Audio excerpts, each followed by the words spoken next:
দর্শক বন্ধুরা নমস্কার। আপনারা দেখছেন মিনালি ইএনএন। আমি রয়েছি রাজীব আপনাদের সাথে। দর্শক বন্ধুরা, আপনাদের মনে আছে সে পশ্চিমবাংলার আরজিকর কাণ্ড, যে আরজিকর কাণ্ড পশ্চিমবাংলাকে এক সময় দুলিয়ে দিয়েছিল পশ্চিমবাংলার আকাশ বাতাসকে। সে সময় বুদ্ধিজীবী থেকে শুরু করে শিক্ষক, ছাত্র ছাত্রী, সচেতন জনগণ রাস্তার মধ্যে এসে বিচার চাইছিলেন। এবং সে সময় দেখা গেছে, সে সময় সরকার সেই আরজিকর কাণ্ডে যে ঘটনা ঘটেছিল, বর্বরোচিত ঘটনা, সেটাকে সেই রকমভাবে আমল দেওয়ার চেষ্টা করেনি বলে পরিবারের পক্ষ থেকে কিন্তু বলা হয়েছিল। এবং আপনারা লক্ষ্য করুন, সেই আরজিকর কাণ্ডের একটি আগুনের ফুলকা পুরো তৃণমূল সরকারকে ক্ষমতাচ্যুত করে দিয়েছে। এটা কিন্তু অনেকেই আপনারা কোনো না কোনোভাবে বিশ্বাস করবেন বা স্বীকার করেন। কিন্তু আজকে আমার এই অনুষ্ঠানে এই কথাটুকু বলতে আমার খুবই খারাপ লাগছে এবং দুঃখ আমি পাচ্ছি এই কারণে যে আমরা ত্রিপুরা নাকি সচেতন, আমাদের এখানে সচেতন সম্পন্ন মানুষ অভাব নেই।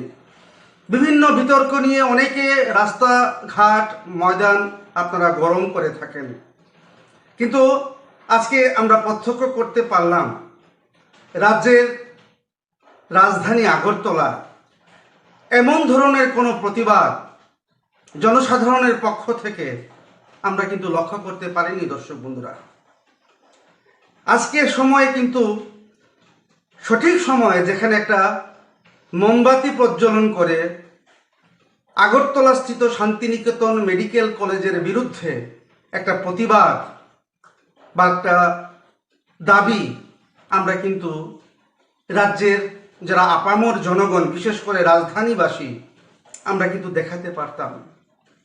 কিন্তু দুর্ভাগ্যের বিষয়, আমি যখন আলোচনা করছি এই মুহূর্ত পর্যন্ত কোনো ধরনের প্রতিবাদ আমরা কিন্তু প্রত্যক্ষ করতে পারিনি। রাজধানী যারা সাধারণ মানুষরা যারা আপনারা রয়েছেন সম্মানিত, আপনাদের প্রতিবাদ কিন্তু আমরা লক্ষ্য করতে পারিনি যে আপনারা একটা মোমবাতি প্রজ্বলন করে শান্তিনিকেতনের সামনে দাঁড়িয়ে একটা প্রতিবাদ আপনারা গড়ে তুলবেন। এবং যে মেয়েটি আজকে মারা গেছে তার আত্মার প্রতি সমবেদনা বা শোক আপনারা জ্ঞাপন করতেন, সেটা কিন্তু আমি অন্তত পক্ষে আশা করছিলাম যে রাজ্যের মানুষ আমরা আমাদেরকে সচেতন বলে জানি, আমরা আমাদেরকে বুদ্ধিজীবী বলে আমরা জাহির করি। কিন্তু আজকে এমন একটা ঘটনা যেটা সামাজিক মাধ্যমে, ইলেকট্রনিক্স মাধ্যমে, ওয়েব মিডিয়াতে, পত্রপত্রিকাতে একটা আলোড়ন সৃষ্টি করেছে যে মধুবন রানীখামাস্থিত আগরতলা যে শান্তিনিকেতন মেডিকেল কলেজ, সেই মেডিকেল কলেজে একটি মেয়ের মৃত্যুর ঘটনা আমরা প্রত্যক্ষ করতে পেরেছি। মেয়েটির নাম হচ্ছে মনীষা দাস, বয়স আনুমানিক 22 বছর। তার মৃত্যুর ঘটনা সারা ত্রিপুরা রাজ্যকে এক প্রকার লাড়িয়ে দিয়েছে। কিন্তু প্রতিবাদের ভাষা আমরা রাজধানীর মানুষরা আমরা কিন্তু কোনো না কোনোভাবে হারিয়ে ফেলেছি বলে অনেকে কিন্তু অভিমত ব্যক্ত করেছেন। আজকে এতক্ষণ সময় ধরে একটা প্রতিবাদ বা একটা মোমবাতি মিছিল শান্তিনিকেতনের সামনে আমরা প্রত্যক্ষ করতে পারিনি। এটা সত্যিই আমাদের জন্য একটা দুর্ভাগ্যজনক ঘটনা, একটা লজ্জাজনক ঘটনা যে আমরা ত্রিপুরা রাজ্যের মানুষরা কোনো না কোনোভাবে প্রতিবাদের ভাষা আমরা হারিয়ে ফেলেছি। দর্শক বন্ধুরা, দুঃখের সঙ্গে আমি কথাটা আপনাদের সঙ্গে শেয়ার করলাম। কিছুক্ষণ আগে আমরা খবর সম্প্রচারিত করেছি, মুখ্যমন্ত্রী ডাক্তার মানিক সাহা উনি হস্তক্ষেপ করেছেন এই বিষয়ে। উনি একজন ম্যাজিস্ট্রেটের মাধ্যমে সেটাকে তদন্ত করবেন বলে রাজ্যের মানুষদেরকে আশ্বাস দিয়েছেন। উনি ওনার প্রশাসনিক দায়িত্ব উনি পালন করেছেন ওনার এই বার্তার মাধ্যমে বা এই ধরনের ভূমিকা উনি গ্রহণ করার মাধ্যমে। কিন্তু আমাদের রাজ্যের মানুষ বা রাজধানীর মানুষরা আমরা কোথায়? এই মুহূর্তে আমরা কেন মুখে কুলুপ এঁটে বসে আছি? আমরা কি শান্তিনিকেতনের বিরুদ্ধে আমরা কি একটা আন্দোলন গড়ে তুলতে পারি না? যে শান্তিনিকেতন প্রথম অবস্থা থেকেই একটা আলোচনার বিষয়বস্তু বা একটা আলোচনার কেন্দ্রবিন্দু হয়ে দাঁড়িয়ে রয়েছে এই রানীর খামারে। বিভিন্নভাবে বিভিন্ন কন্টেন্ট ক্রিয়েটারদেরকে এনে বিভিন্নভাবে প্রচারের মাধ্যমে মানুষদেরকে প্রলোভন দেখিয়ে ওনারা মানুষদেরকে অবহিত করতে চেষ্টা করছেন যে ওনারা এখানে স্বাস্থ্য পরিষেবা দিচ্ছেন একদম কম দামে। কিন্তু আজকে অনেকে প্রশ্ন করছেন, এইভাবে প্রচারের মাধ্যমে ছেলে মেয়েদেরকে সেখানে নিয়ে গিয়ে মৃত্যুর মুখে ঠেলে দেওয়া, এটাই কি কন্টেন্ট ক্রিয়েটারের মাধ্যমে যে ধরনের প্রচার আমরা দেখতে পাচ্ছি সেটা কি তারই একটা ফলপ্রসূ ছবি? আজকে একটি মেয়ে এইভাবে মারা গেল, সেটা হোক আত্মহত্যা, সেটা হোক মানে পরিকল্পিত হত্যা, সবটাই দুর্ভাগ্যজনক। পাশাপাশি শান্তিনিকেতনের প্রিমিসেসে এই ধরনের ঘটনা, সেটা কোনোভাবেই শান্তিনিকেতন মেডিকেল কলেজ এড়িয়ে যেতে পারে না। রাজ্যের জনগণ আপনারা কোথায়? আপনারা কেন সেইভাবে প্রতিবাদে মাঠে নামছেন না? কারণ আপনারা জানেন পশ্চিমবাংলার যিনি মন্ত্রী রয়েছেন, ছিলেন এক সময় অনুব্রত মণ্ডল, উনি বিভিন্ন অভিযোগে অভিযুক্ত একজন মন্ত্রী ছিলেন পশ্চিমবাংলায় তৃণমূল কংগ্রেসের মন্ত্রী পরিষদে। ওনার বিরুদ্ধে বিভিন্ন অভিযোগ এখনো রয়েছে। উনারই ডান হাত বলে পরিচিত মলয় পীঠ এই আগরতলার শান্তিনিকেতন মেডিকেল কলেজটিকে পরিচালনা করছেন। আপনাদেরকে আরও একটি খবর আমি বর্তমান সময়ে দিয়ে রাখছি। বর্তমানে এই যে মলয় পীঠ, উনি কিন্তু সবসময় আগরতলায় থাকেন না। উনি মাঝে মধ্যে আগরতলায় আসেন এবং খোঁজ খবর উনি নেন এবং প্রেস কনফারেন্স করেন। কিন্তু আপনাদেরকে জানিয়ে রাখছি, পশ্চিমবঙ্গে তৃণমূলের ভরাডুবির পর বর্তমানে মলয়পীঠ আগরতলা স্থিত এই শান্তিনিকেতন মেডিকেল কলেজে উনি ওনার পরিবার নিয়ে নাকি থাকছেন। উনি যদি সেই ধরনের মানুষই হতেন বা ব্যক্তিত্ব সম্পন্ন মানুষই হতেন, তাহলে উনি কেন বর্তমানে আগরতলা শান্তিনিকেতনে এসে আস্তানা গেড়েছেন? উনি তো ওনার জায়গাতে থাকতে পারতেন। আমাদের কাছে খবর রয়েছে, যেটা আমরা সোর্সের মাধ্যমে পেয়েছি, এই মলয়পীঠ উনি ওনার পরিবার সহ বর্তমানে আগরতলা স্থিত এই শান্তিনিকেতন মেডিকেলে কলেজে অবস্থান করছেন। দর্শক বন্ধুরা, আমরা ত্রিপুরা রাজ্যের মানুষ, আমরা মানে খুব অল্প সময়ে লোভের আমরা বশীভূত হয়ে পড়ি। সেটা অভিযোগ রয়েছে বিভিন্ন সময় বিভিন্নভাবে, সেটা আমরা লক্ষ্য করেছি এবং তার খেসারত কিন্তু মানুষ দিচ্ছে এবং পরবর্তী সময়ে বুঝতে পারছে। তখন আর তার কাছে কোনো কিছু হারানোর আর কিছু থাকে না। আজকে এটা আত্মহত্যা না হত্যা সে বিষয়ে আমি আলোচনা পরে করব। তার আগে আমি আপনাদেরকে জানিয়ে রাখছি, এই ধরনের ঘটনা আমরা মৃণালিনী এনএন একটি দায়িত্বশীল সংবাদ মাধ্যম হিসেবে আমরা তার তীব্র নিন্দা জানাচ্ছি এবং শান্তিনিকেতন মেডিকেল কলেজের যারা কার্যকরী কমিটিতে রয়েছেন বা যারা এখানে পরিচালনা করছেন বা যারা মালিক শ্রেণীর মানুষরা যারা এখানে রয়েছেন, আপনারা এর সুষ্ঠু বিচার করবেন। যদি আপনারা এর সুষ্ঠু বিচার না করেন, তাহলে আগরতলা বা রাজধানীর মানুষ বা ত্রিপুরাবাসী চুপ করে থাকবে না।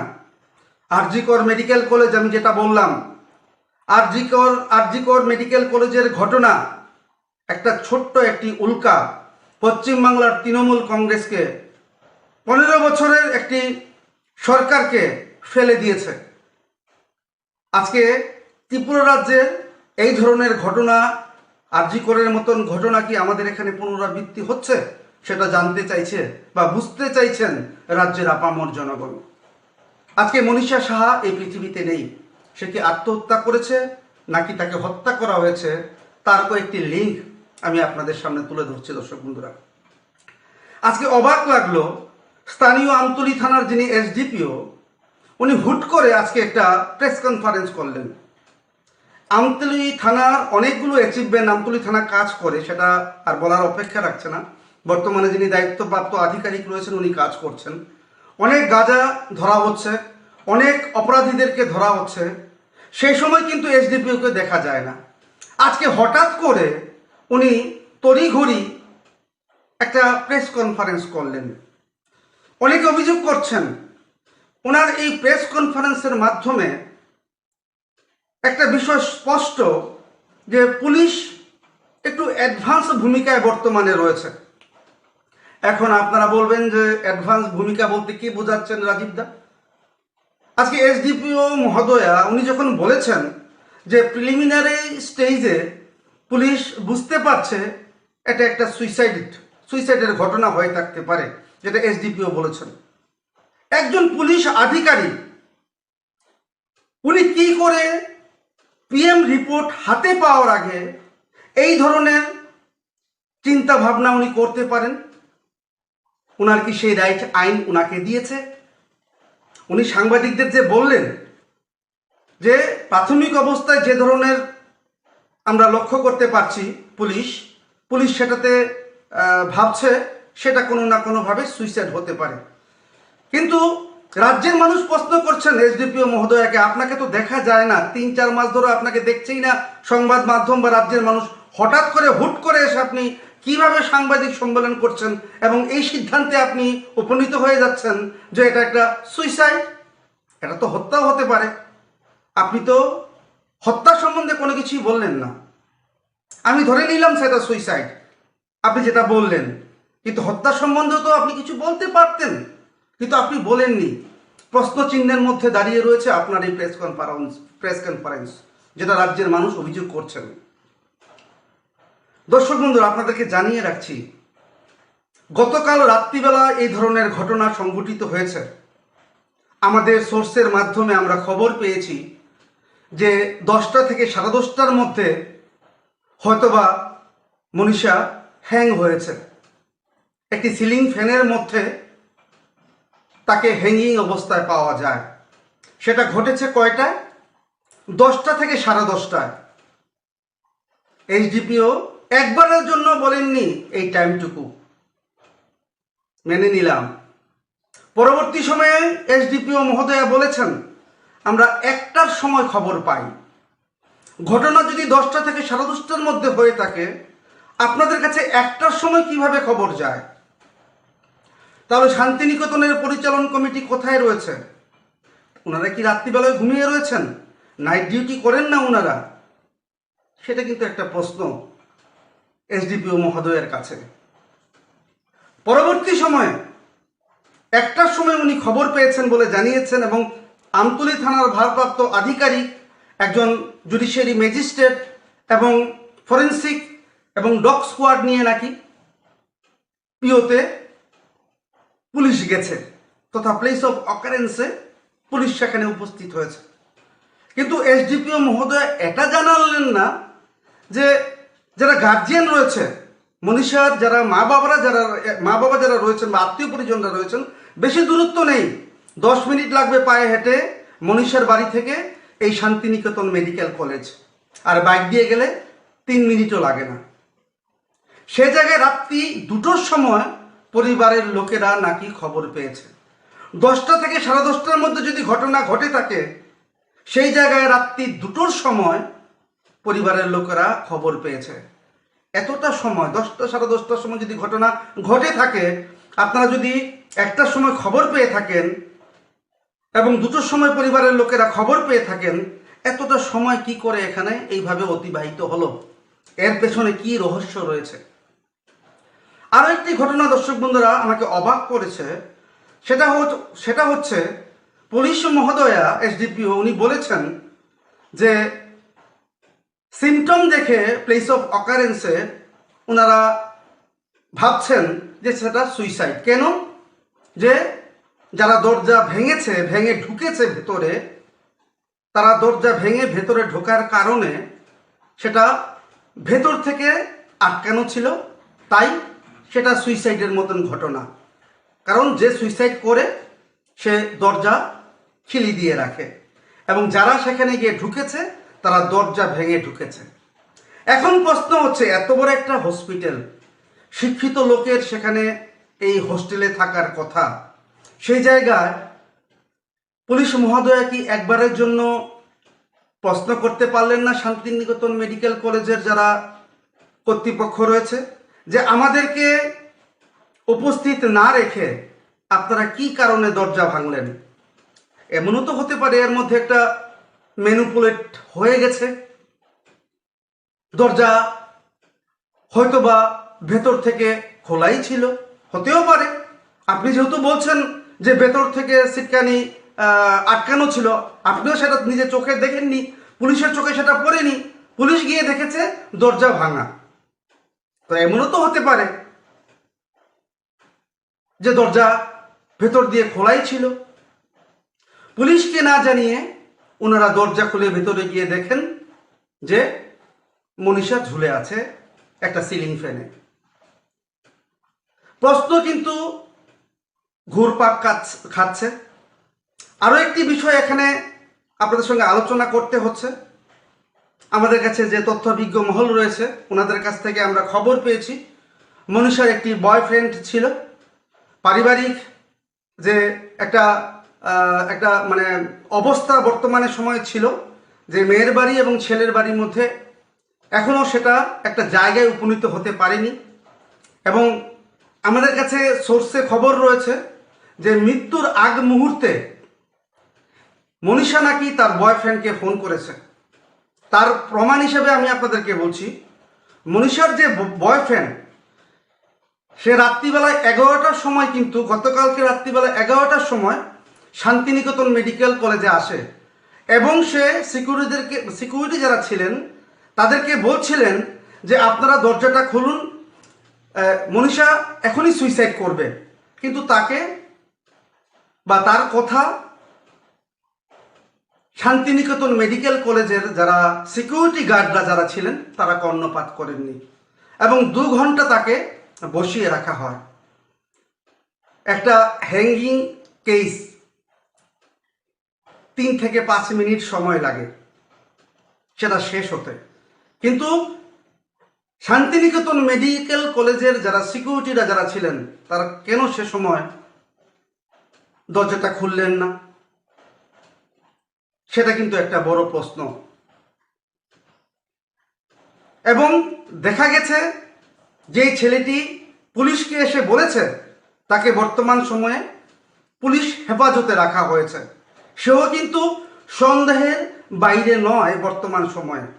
কারণ যদি কোনো ব্যক্তি সে যদি সুইসাইড করে এবং সেটা যদি একটা প্ররোচনামূলক হয় যে ওর কারণে সে প্ররোচিত হয়ে সুইসাইড করেছে, তাহলে কিন্তু সে আসামি হিসেবে সাব্যস্ত হবে এবং তার বিরুদ্ধে ভারতের ন্যায় সংহিতা যে ধারা রয়েছে সেই ধারা মোতাবেক তার বিরুদ্ধে কিন্তু মামলা হবে। আমরা রিসেন্ট একটা খবর পেয়েছি যে মেয়ের বাড়ি তথা মনীষার বাড়ির পক্ষ থেকে একটি মামলা স্থানীয় আমতলী থানায় দায়ের করা হয়েছে এই ছেলেটির বিরুদ্ধে। এখন প্রশ্ন হচ্ছে, শান্তিনিকেতন মেডিকেল কলেজ একটি বিশাল একটা প্রতাপ প্রতিপত্তি সম্পন্ন একটি কলেজ, পয়সার তাদের কোনো অভাব নেই। আপনারা জানেন শান্তিনিকেতনের যে মেইন হেড অফিস রয়েছে সেটা রয়েছে বোলপুরে, এটারই ব্রাঞ্চ হচ্ছে আমাদের আগরতলাস্থিত এই শান্তিনিকেতন। তাদের পয়সার অভাব নেই। অনেকে সন্দেহ করছেন যে এই মুহূর্তে শান্তিনিকেতন তাদের ইমেজ রক্ষা করার জন্য পয়সা উড়াবে এবং এটাকে আরজি করের মতো ধামাচাপা দেওয়ার একটা চেষ্টা করবে, সেটা অভিযোগ করছে সাধারণ জনগণ। এখন দেখার বিষয় মনীষা দাসের যে মৃত্যু সেটা কি আত্মহত্যা নাকি হত্যা, সেটা পুলিশ ইনভেস্টিগেশনের উপর সম্পূর্ণভাবে দাঁড়িয়ে রয়েছে। কিন্তু সাধারণ জনগণ বলছেন যে পুলিশ কি সঠিকভাবে তার ইনভেস্টিগেশন করবে নাকি পয়সার কাছে মাথা নত করবে? কারণ পরিবারের মা বাবা আত্মীয় পরিজন সবাই বারবার একটা কথাই বলছে, সদা হাস্যময়ী এই মনীষা এইভাবে সুইসাইড করে নিজের জীবন নিজে দিতে পারে না। সে তার ভাইকে বলেছে যে তুই সকালবেলা এসে আমাকে নিয়ে যাস। এই মুহূর্তে সে এইভাবে সুইসাইড করতে পারে না বলে পরিবারের লোকজন জানাচ্ছে, মা জানাচ্ছে। কারণ মায়ের সঙ্গে মেয়ের একটা অন্তরঙ্গ থাকে। কোনো বিষয়ে কোনো যদি ইস্যু থাকতো মা কিন্তু অবশ্যই বলতেন, কিন্তু বলেননি। মা বারবার বলছেন যে তাকে মেরে ঝুলে রাখা হয়েছে। আমি এর বিচার চাই। বিচার কি মনীষা পাবে? এখন সম্পূর্ণ নির্ভর করছে সেটা রাজ্যের মাননীয় মুখ্যমন্ত্রীর উপর। উনি ইনিশিয়েটিভ নিয়েছেন, একটা ম্যাজিস্ট্রেট পর্যায়ের তদন্ত উনি করবেন, সেটার আদেশ উনি ইতিমধ্যে জারি করেছেন। কিন্তু প্রশ্ন হচ্ছে, আমি এই সামান্য কথাটুকু বলে আমি আমার আলোচনা শেষ করছি। আমার দুঃখ লাগলো আজকে সারাটা দিন আমি অপেক্ষা করছিলাম যে একটা প্রতিবাদ বা একটা মোমবাতি মিছিল বা একটা ধিক্কার, একটা বিক্ষোভ রাজ্যের প্রতিবাদী সমাজ রাস্তায় বেরিয়ে এসে করবে এবং শান্তিনিকেতনের বিরুদ্ধে যাতে একটা প্রতিবাদ একটা গড়ে তোলা যায়। কিভাবে এই ধরনের ঘটনা একটি হোস্টেলের মধ্যে বা একটা শিক্ষা প্রতিষ্ঠানে ঘটতে পারে? আপনাদের ম্যানেজমেন্ট কি করছে? দুর্বল ম্যানেজমেন্ট। কিন্তু রাজ্যের মানুষের সেই ধরনের ভূমিকা আমরা কিন্তু প্রত্যক্ষ করতে পারিনি, বা আমরা সেটাকে সেভাবে নিউজের আকারে আমরা করতে পারিনি। অনেকে দাবি করছেন রাজ্যের যারা আপামর জনগণ, প্রতিবাদ যারা আপনারা করেন বিভিন্ন সময়ে, আপনারা আসুন একত্র হয়ে। মনীষার আত্মা তখনই সদ্গতি পাবে যখন তার মৃত্যুর প্রকৃত রহস্য উন্মোচিত হবে, এবং প্রকৃত রহস্য তখনই উন্মোচিত হবে যখন রাজ্যের সচেতন জনগণ ওনারা প্রতিবাদে মাঠে নামবেন। দর্শক বন্ধুরা, আমি আমার আলোচনা এখানে শেষ করছি।